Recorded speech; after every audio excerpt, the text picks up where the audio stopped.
A former policewoman tragically lost her life this morning after reportedly suffering a self-inflicted gunshot wound. The deceased has been identified as Alciania Flinch, a former constable who previously served in the St. Mary Police Division.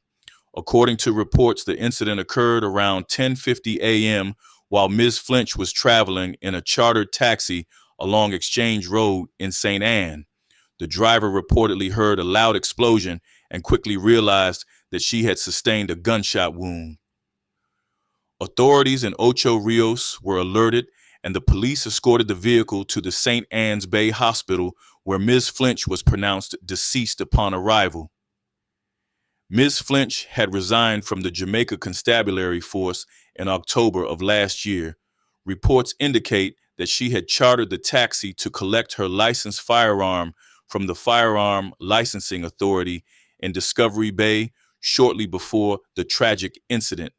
Investigations into the matter are ongoing.